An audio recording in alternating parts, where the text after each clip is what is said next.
Hello all, Game Methuselah. I was thinking about doing another video, and I've been getting a lot of requests for the monster Mambo. Now, I was kind of surprised because these really are not my most popular videos. But I think what it is a lot of hardcore game masters are all looking for new content. And as one of them just recently told me in a message, I need something of yours I can steal for my campaign. So I live to serve. I wanted to basically provide this up here and do a new Monster Mambo. Now, I'm going to do one of my favorite and most iconic historical type legendary creatures, the Medusa. I love her. She is a great, great monster. She's fun to play. I think 5th edition has gotten her down maybe the best I have seen in all the editions of her. She's real dangerous to a party. Her stats are decent. Her attacks are sort of weak, but they're there. And she's really neat, but she's very much a real colorful, sort of fear-instilling creature. Now, with most of my monsters, I always run minions. This is going to be her lair. It's also going to be a lair for her minions. So there's going to be two treasure lairs to roll up for this. So there's going to be the Medusa lair, and then there's going to be, in this case, the Grimlock lair. Now, I chose Grimlocks for a couple reasons. One, they don't have any eyes. So the Medusa doesn't really have to worry too much about it. Secondly, I love the fact that the Grimlocks tend to service the Mind Flayers. And wouldn't you know, I have a Turn to Stone Mind Flayer. How did that happen? So we're kind of guessing that maybe she did some nefarious deed here, and that's how she's acquired her minions. Now, one other thing I'm going to add to this, and it's something I really wanted to put out for quite a while. It's a lot of fun. This comes right out of D&D 0, the original 1974 DMG. And that's on the way to build dungeons. And there were lots of little interesting things they had. They had the sloping passageways and secret doors and rotating rooms. But my favorite, and I've used it many times, is the shifting corridor. And you're going to see it happen here in the battle and how it works. Now, it works with larger parties way better than it works with smaller parties. And in the old days, it was not uncommon for me to have a party of 8, 10, 12, 16, 20. I mean, there were some ridiculous numbers. So a shifting corridor always split the party. And the neat thing about it is part of the room that shifts in has monsters, the room it shifts out to has monsters, and normally that's usually where the boss monster is as well. It makes the players both uneasy and really suddenly having to think very differently about the way they play, because the party is very likely to be split, and split in ways that may not be advantageous for their group. So you'll see how that works. And then, of course, when you play it, it's something that you can apply to your own game. Now, I think your players are going to love it every bit as much as my players love it. Now, every time I roll this adventure trap out and the battle ensues, my players always comment about what a great human being I am. Often many of them say, your mom must be lupine. I said, no, my mom is Irish. But they seem insistent. But you'll have to see if all your players are really as thrilled about it as my players always are every time I run it. It's a very deadly trap. You've got to be very careful in the way you run it. You can't really overpower the creature. So in this case, what you're going to see is a party of 6 players, all at 6th level, run into the 6th level Medusa, and then a bunch of quarter hit die minions. Now, normally the minions are not going to be much. 6th level, you're likely to have a fireball or something. So dealing with them might not be that difficult. And that tends to happen, I think, in a case like that. But they cause the things that you want. The minions tie up the players. They involve the players. They get them to the point where they can't always be doing what they want. And that thusly makes the boss monster, in this case, the Medusa, substantially more deadly. I hope you find that to be the case. Let me know how it goes, because I love the feedback with it and how the players went with it. So until I have a chance to talk to you again, it'll be a fight me devils fight for I Hate Peace. I'm going to turn the camera around now and show you the layout and the way the game battle goes and the Mambo plays out. So have a good holiday and game on. Okay, here's the party setup for tonight. We have a human barbarian, human fighter, human wizard, tiefling sorcerer, halfling rogue, dwarven cleric. Not an uncommon party. For a 6-player party, it's nice. It has 2 arcanists. That would be, I think, usually the best of added to 6 players to bring in that whole level of magic. And in this case, that really might be a party saver. Now, I'm going to go ahead and pull this off here and show you the underground. Now, my attitude here is this is an underground level that you're just coming down. You have stairs descending. The party is 6th level, as I stated, and they're moving into a new portion of the underground.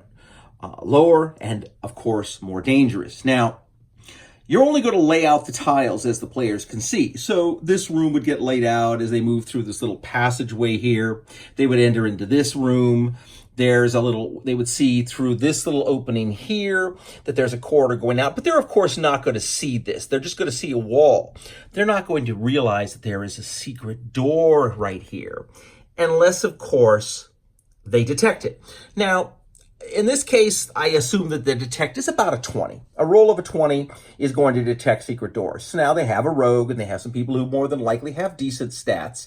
So they could do it, but whether they check it or not, what they're going to see as I pull up is they're going to see the stairs descending into a more cave-like environment that then breaks through into another section of more dungeon. And the dungeon consists of basically a 70-foot corridor, solid wall on this end, a door here, and a door at the end. Not uncommon for the party to just basically do the standard search out and then come back and check for secret doors afterwards. Now, they're not going to know what these rooms are filled with, but I'm panning it up all the way so you can sort of see it. Now, I've laid this out, and I would, of course, lay this out differently if it was a game, because I'm not going to lay everything out necessarily in advance. And you're only going to see what I'm only going to lay down as you see it. Now, I simulated over here in this area the idea that there's a door here that goes off into some other part of the dungeon. So if they defeat this Medusa Lair with her minions, then they obviously can go on an adventure, continuing on into the great labyrinth underground. I expect this to be a fairly difficult encounter. Now, as I've told you before, the minions here are going to be Grimlocks. Now, these are Grimlocks. These are the plastic pre-painteds. I just flocked, dry brushed, and washed them today so I could utilize them. But I only have like 3 or 4 of them. Now, there's other things that work. This is a pre-painted Ghast. It works the part for a Grimlock. And as you can see, I've used a lot of my Games Workshop ghouls to fill in the job for Grimlocks as well. And they kind of fit the bill as well. Now, you could use other things. They're troglodytes. They would work for Grimlocks, I think. The other thing you could do is you could just have, instead of Grimlocks, you could have Snake Man and just basically make the assumption, because they are serpenty like the Medusa, they are immune to her stone effects. That, of course, is up to you. Now, there's always, of course, no Grells, sorry. The Grell does not belong in this Monster Mambo. It has its own chance. Come back later and look at that. But this is the game, and I've laid it all out here just so you can see how it sort of plays out. Move the party through the adventure. They come down the stairs, they search around initially, they find nothing of real interest. They're moving into the main room. They see the passageway that leads into a more refined area of the dungeon. They may or may not search. Of course, in the initial rooms here, they're not going to find anything. So that often, gets people thinking, let's just move along and move into the adventure. And you're happy with that. You're happy with the idea that they're really not going to push the issue too much. Now, here's where the game can potentially turn for them. Now, I don't tend to use the walls for the very reason that they're difficult to film with. As you see, it's tough to move the characters around with the walls, but I wanted you to see this shifting corridor in all its glory when it happens. So I'm going to go ahead and freehand this, which will make it a little rocky to watch, but hopefully not going to make anybody motion sick. They're just going to see the corridor. The corridor back here, there's a wall, unless they can detect the secret door. Nobody's passive perception, I'm going to assume, is realistically high enough to do this. Now, in the portion of the shifting wall that comes out into the corridor, I actually, in this case, put down zombies. Zombies are the same CR at 1/4 as the Grimlock, so they could be interchanged. Now, you could use skeletons and not have any point modifiers or anything else. Now, there's an advantage. Of course, this trap raises the danger level up by 1. Now, the fact that there's a party of 6 lowers it by 1. So at this point, I'm considering this a hard, pushing to deadly adventure, but really just a solid hard adventure. Now, there's a little pit trap here. Doesn't need to be there. You could decide, you know what, it's not necessary, so you don't have to have it. But the idea is both the pit trap or opening this door, which leads into the Medusa lair. There you see the Medusa and the Lair treasure, and her favorite stone creature right over here in the corner, because that's how she got her minions. So, as the party comes, they come in. Now, let's make the assumption they do what the standard party does. The standard party moves down, they find things or don't. They may or may not check for any kind of traps. They may check for secret doors. If they make the 20, and you don't mind them finding it, you can let them say, hey, there's a secret door. That will, of course, open up all kinds of potentially interesting battles where they might battle all these Grimlocks beforehand and not have the Medusa involved and not have the party split, which cases could be a very easy outcome for them.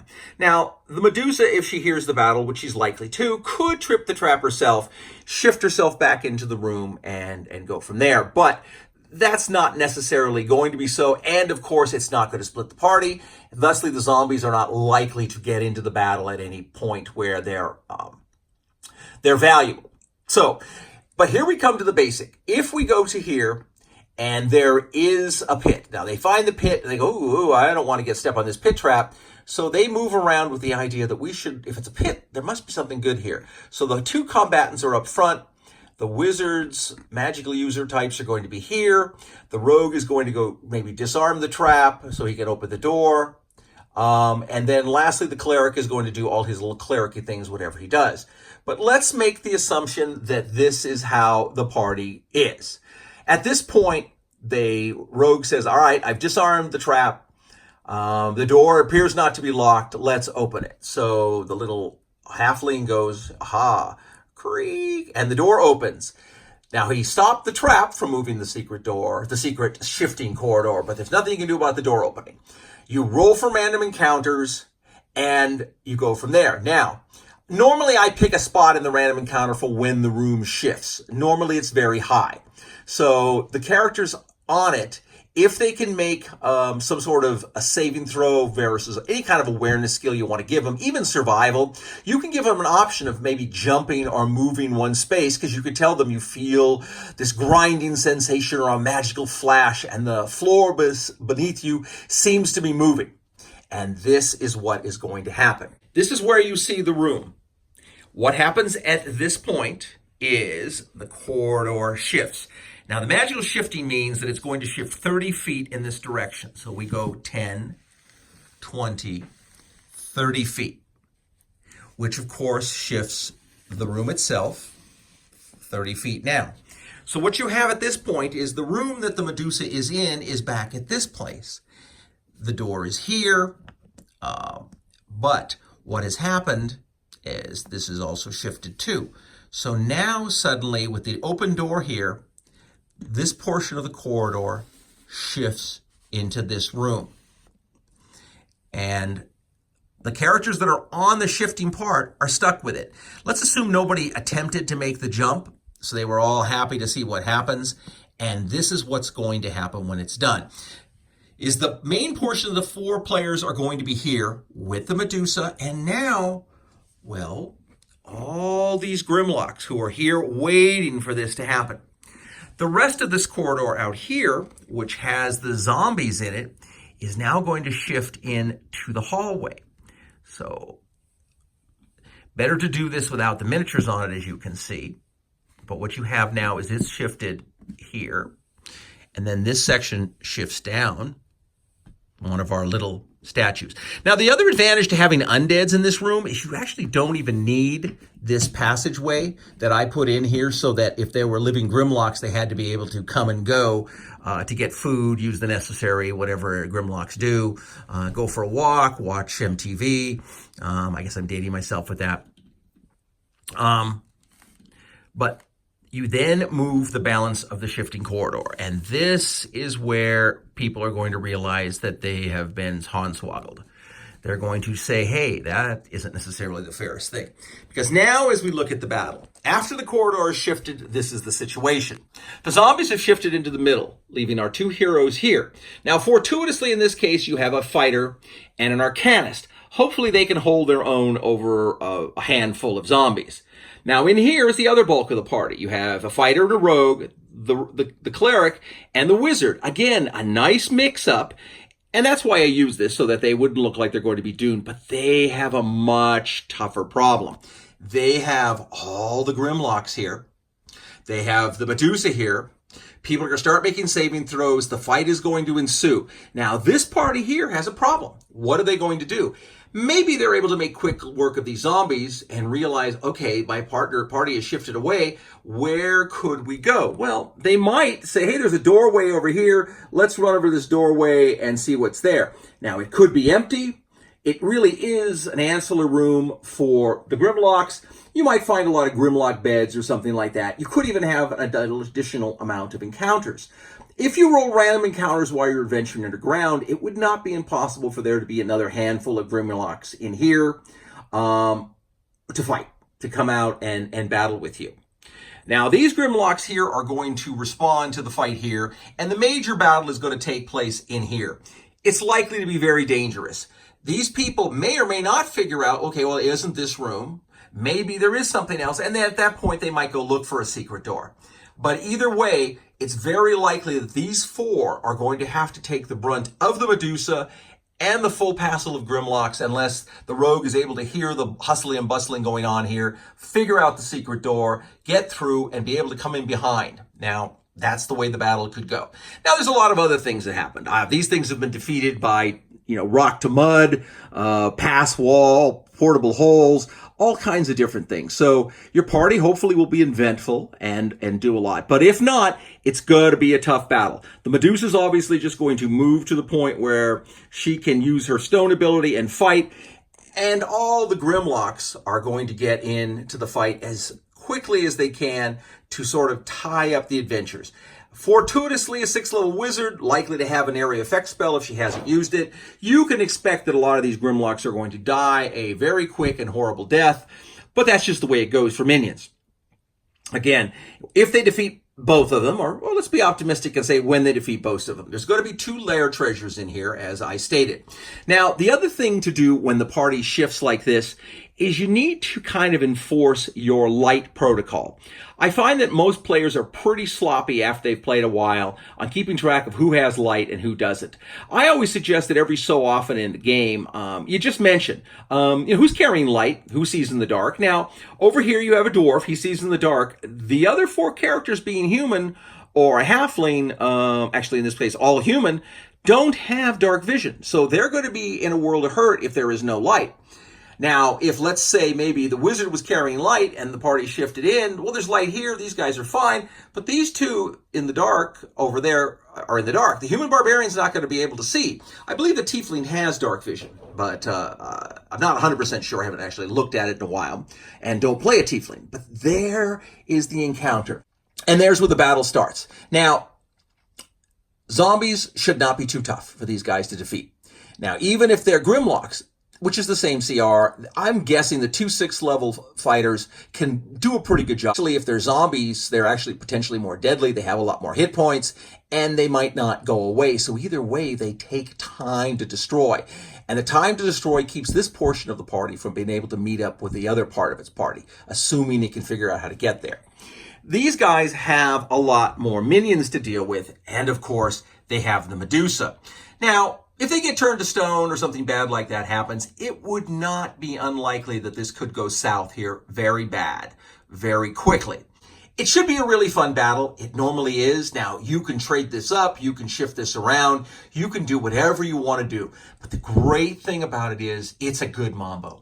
It's a fun battle. And I think you'll have a good time with it. So give it a shot, take a look at it, trade it up with different monsters. I've used everything you can imagine. Often what I do here is this is always like Dwarven or Dugard slavers that split the party and then try to capture the various valuable wizards and characters alive. They could kill off the warriors because, well, who cares? But then they can sell them at the black market. And, it makes for more fun adventures in the future because you have lots of things going. So there you go. This is my Monster Mambo with the Medusa and friends and a very, very, very old trap that I love to use and use it regularly, and regularly means about every 5 years. But nonetheless, it's been seen and people do find me to be a real SOB because it can be a very, very deadly trap. Hope you enjoyed it. I'll try to do some more Monster Mambos in the future. If there's a particular creature you want to see, you say, hey, I really want to see how to run this. I was very tempted to do a boulet. You've heard of my little boulet story, and I was going to do that. That's a pretty good monster. But there's lots of others that are really fun. As far as, like I said, I don't usually like to use the super big monsters, only because they're really easy. I mean, they're so powerful that they don't really need a lot of assistance. But there you go. I hope this helps. So have a good time and game on.